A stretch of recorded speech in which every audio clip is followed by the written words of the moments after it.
Good morning, everyone! I'm in my comfy sweater. I'm here to hang out, and I'm here to just kind of talk to you guys about some things I've been doing recently, some products I've been using to keep myself sane during this isolation period.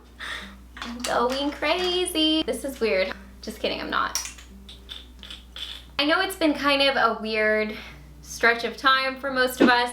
It's been stressful, it's been anxiety-inducing, it's been a big shift in lifestyle, so I'm going to be discussing some of the things that I've been doing to share with you guys some inspiration to keep your mind healthy, your body right. So without much further ado, let's go ahead and get started.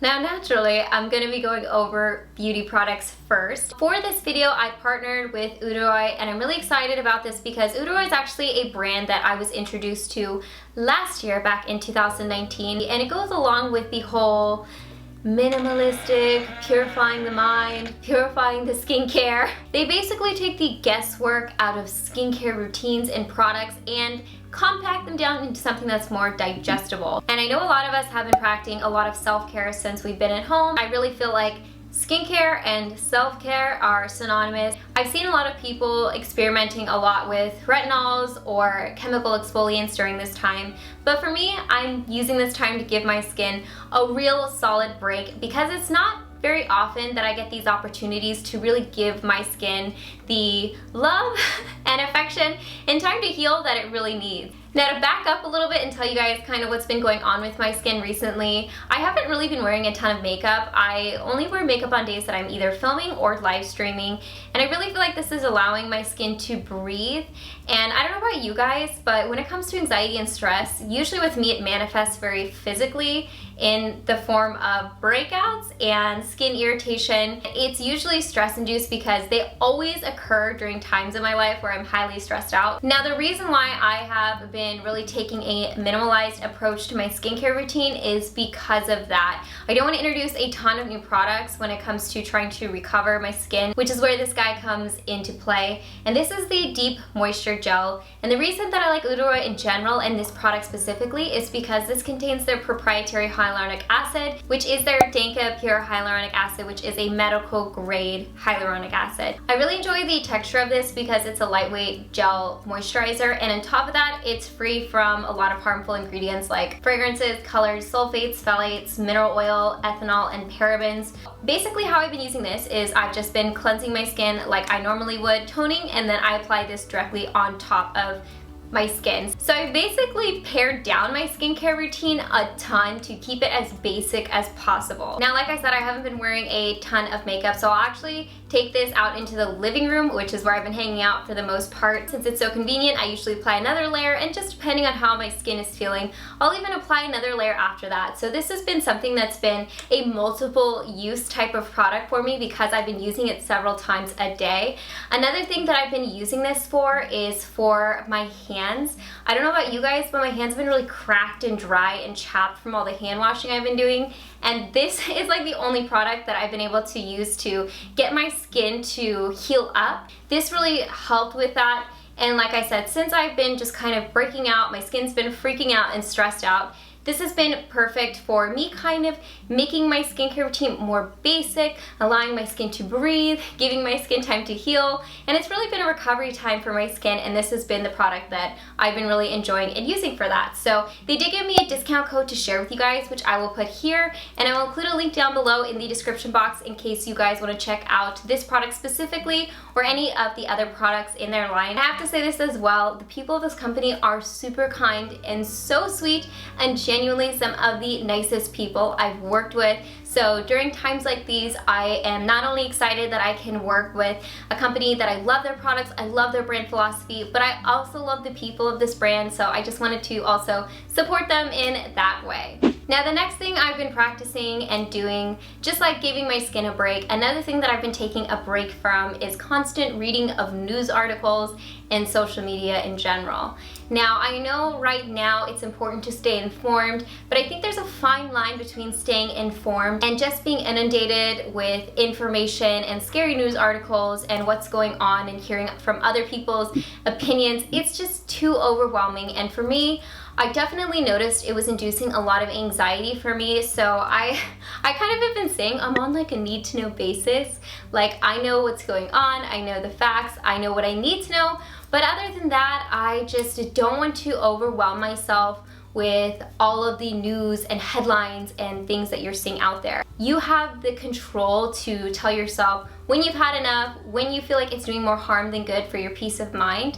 And even if it's something like me where you delete Twitter and Reddit because I felt like every other thing I was reading was about, you know, all the craziness going on, or you limit yourself to like 5 to 10 minutes a day of reading the news, I think it's important to give yourself and maintain strict rules when it comes to reading those types of things. You know what? My screen time has gone down a lot. It was very eye-opening when I saw the difference after I deleted those apps.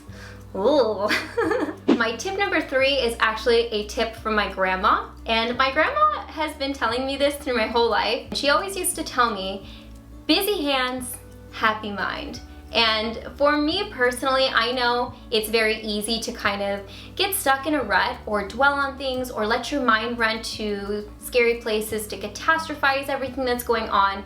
But one thing that really helps with keeping your mind from doing that is to keep your mind busy. Now more than ever, it's a good time to work on things that you've had on your to-do list, or maybe kind of work on some hobbies you wanted to try. For me, for example, I've shared this a lot with you guys on like Instagram or live streams. I like to cook a lot, I like to garden, I've been reading a lot of books. I actually have started writing like a book club on my website, and I also talk about it on my live stream. Even if it is something like gaming, which I know sometimes with gaming there's a connotation it's not productive, but keeping your mind busy doesn't always mean you have to be productive. I feel like that's another misconception with work from home. You don't have to be productive 100% of the time. It's really hard to be, and pretty much no one is. So allow yourself time to do something you enjoy, to keep your mind busy, to work on some skills, work on some hobbies, but also take time to do stuff you enjoy that is just kind of, you know, fun, frivolous, and you just get pure enjoyment from. You know, I should almost do like a game club, almost like a book club, but for us gamers out there, I think that'd be kind of fun. My next tip might be an obvious one, but it is something you really have to compel yourself to do and remind yourself it's important not only for you, but the person on the other side, and that is to make sure you maintain your connections with your families and friends. Now, thank goodness for modern technology, because nowadays it makes talking to our friends and seeing them much easier. But because of that, I feel like it's also easy to brush off and say like, oh, I'll just call my mom and dad tomorrow, or I'll call so-and-so next week. But I think it's important to set a goal for yourself and even say like, I want to call and talk to one person a day, because not only, like I said, is it good for you, but it's good for the other person. I've been calling my grandma more recently and talking to her for like multiple hours at a time. I've been FaceTiming with my friends. I've seen a lot of people doing like those Zoom conference calls. And also another option is to go on live streams to talk to people online, to really interact with one another. That's kind of the thing that I'm trying to emphasize in this tip and point, is to really make sure that you're interacting with others, that you're being in contact and not actually self-isolating yourself from other people. Now, my last tip kind of has 2 tips in one, and that is basically to maintain your workout schedule, to exercise, to get moving, and to also practice meditation or deep breathing. Now, for physical activity, I know it's kind of difficult when you're at home.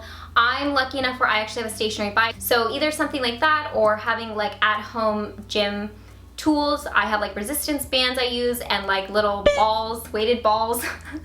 That sounds weird. But another tool that I've been using and really enjoying are actually Instagram live classes. I think it's cool to just test out different styles of exercising, but you also get to test out the studio itself. And of course there's also YouTube, which is a free resource. And then, like I said, the kind of second part of this tip is deep breathing and meditation. And I know for some people this can seem a little hippy dippy, and I'll be honest, before I started regularly practicing deep breathing, I was kind of like, okay. And I have to say, I've noticed a big difference in how much I can handle, how much stress I feel, how I'm able to cope with anxiety. And again, there are a lot of free resources online if you're kind of new, so take this again as a recovery period to kind of pick up on some not only recovery-based skills, but also recovery-based tools. Alright you guys, so I hope you had fun just hanging out with me. I wanted to do a quick little video chat with you guys, catch up, share with you guys some things I've been doing to keep myself sane during this isolation period, to stay productive, but also make sure that I'm okay, make sure the people in my life are okay, and just deal with this and handle this in a lot better fashion. So I hope I've inspired you guys, or maybe gave you guys some good tips or resources or products. And yeah, I mean, now more than ever, I hope you guys are happy and healthy. And don't forget to rate, comment, subscribe, share with your friends and family, hit that notification bell, and I'll see you guys in my next video. Bye guys!